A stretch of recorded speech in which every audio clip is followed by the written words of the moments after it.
I'm Kenny Todd. I'm David Farrow. And you're watching Liars, Libations, and Locations. Only on the Charleston Times television network.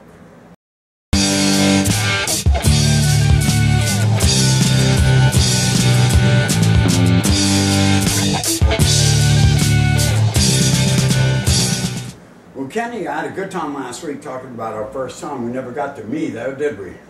No, we never did get around to you with Susanna and my story and the ones that came off the Facebook and the notes. Which we still want you to send us. Send us your stories. Like the Charleston Times on Facebook.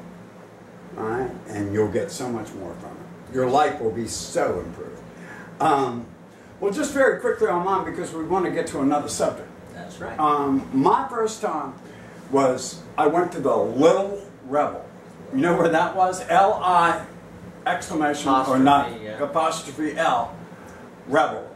And it was at the very foot, I think there's an inn right now, it was the very head, I guess, of King's Church Street. And I went to Christ School, and in 1968, I was 15 years old, and I went to, or maybe it just turned 16, I had gone to an EYC dance, Episcopal Youth Conference Christmas dance at St. Philip's.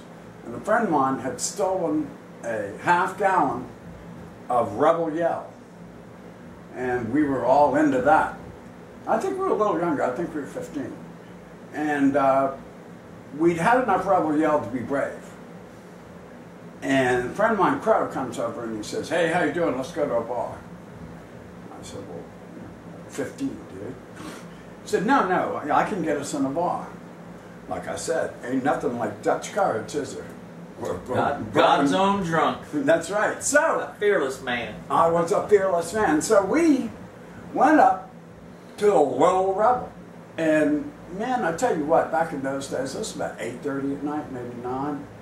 And back in those days, you really didn't walk around the market late at night. And late at night would be as soon as it got dark. Okay? So we went through that kind of scare, and we walked all the way up to the Little Rebel, and there was a bouncer out there. And for some reason, we were tall, we were wearing cuts and ties, so I guess he thought we'd get away with it, and he let us in.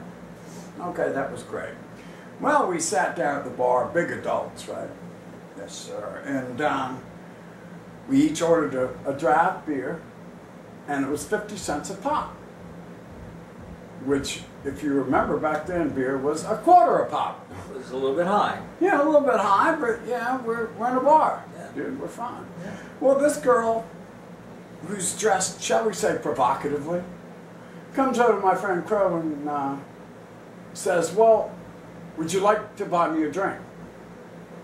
He's like, "Oh, yeah, sure."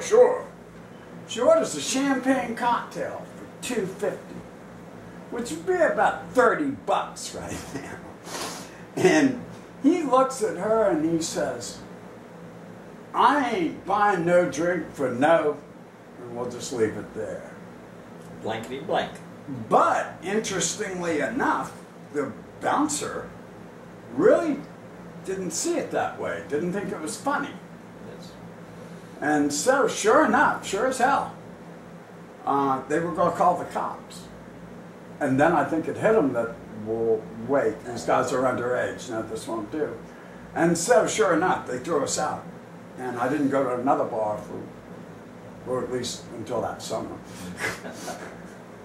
But that was your first. That was my first time. Everybody else's with Big John's or the Merch or something like that. But no. And you know what? That was my first strip club, and I got to tell you, I think strip clubs, no offense to guys who go to strip clubs, it's okay, but I just think they're so depressing. Doesn't do it for you. No, not at all. It just depresses me. You see this woman up there, and there's no heart to it. Although I will say, a friend of mine took me to a strip club one time. I was at the News and Courier, and we didn't have anything to do. Yeah, we've been to Shucks every single happy hour, every single Friday for a year. And he said, well, let's do something different. So we went up to the Copa, up on Calhoun Street. That's right. And we spent the evening, I mean, from 8 o'clock until it closed. And luckily it wasn't on my dime. Never do it again. Again, most depressing thing I'd ever seen in my life. I like to think that I viewed it as a sociological thing. But the thing is, there were so many different bars in downtown Charleston. You and I were talking before we started filming. There was a whole gay bar scene that no one really realized. Now, here's a word I want to talk about. You know, David, Atlanta back in the 60s, mid to late 60s, was supposedly had a very large gay scene, and we were very close, I'm told, to that. Although, being young and running around in the city, we didn't know all of the spots. There were a few that even catered to a mixed crowd. Right, right. Well, I think what it was, and it's so funny because the South, you know, we're racist, bigot, homophobes, right? Of course.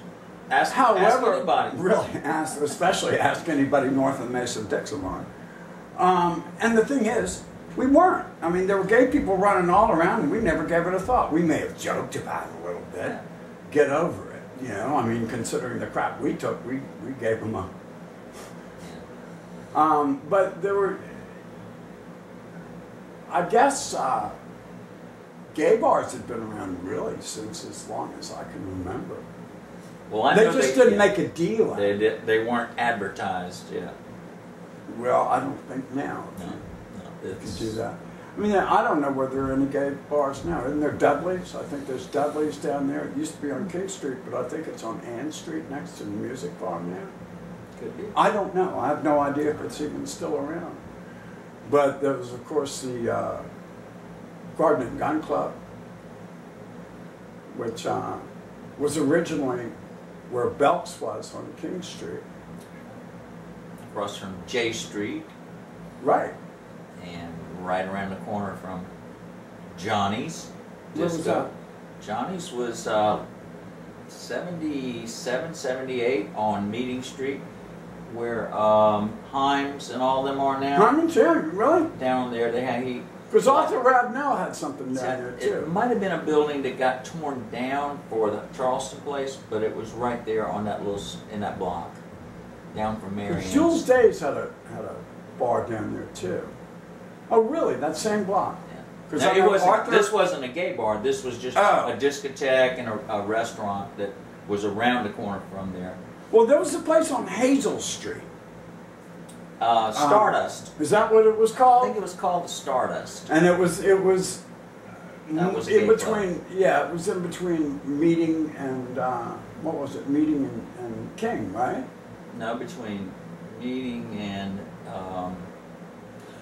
well, yeah, it would have to be. You know, there was one there, but there was also one on Society across from what is the Jewish community, the Jewish synagogue, and that was called the Lion's Head, and that was there.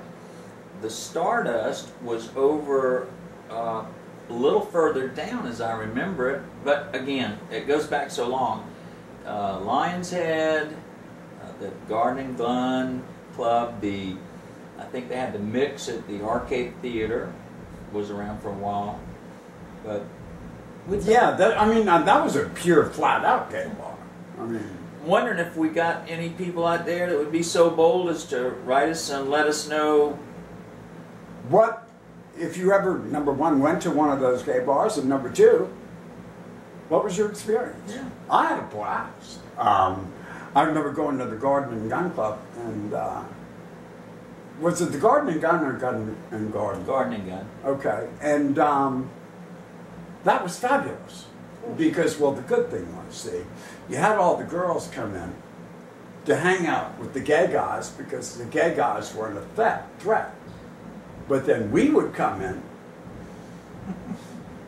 You see where this is going. You missed the whole scene. Yeah, we did. Yeah, we did. I remember one time I told this girl that I was gay, And she spent the entire evening trying to Turn you?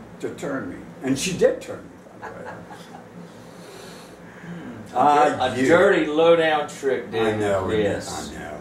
Well, there's all's fair in love and war, right? And especially in a gay bar or an adult nightclub, it's all fair in love and war, they say in Japan. Love is war. Do they say that in Japan, do they? Well, I mean, if one were to stop one on the corner. I think they actually say business is war. And war is business. And war is business. So, here's the thing. Our stories are so cool. And we are so smart. And we're so fun. But so are you. Okay? And here's the thing. We want your stories. Alright? So send them in. Like us on Facebook. You can message us at the Charleston Times on Facebook. Or you can write me at this email address. Or you can get in touch with Ken here. Go on Facebook, have a little chat with Ken. Ken, what's your email? How can someone The number 4, then my name Kenny Todd, the number 2 at gmail.com. 4KennyTodd2 at gmail.com. And if you'd actually like to appear, sit on the broken couch. You've heard of the curvy couch, right? That's Well, right. this is the broken couch. You'd like to come sit on the broken couch with us and share your memories, call us. Let us know. We'd love to have you. That's for sure. Okay? War's business. I'm David Farrow. And I'm Kenny Todd. And you've been watching the Charleston Times television network. Liars, libations, and locations. Stay in touch.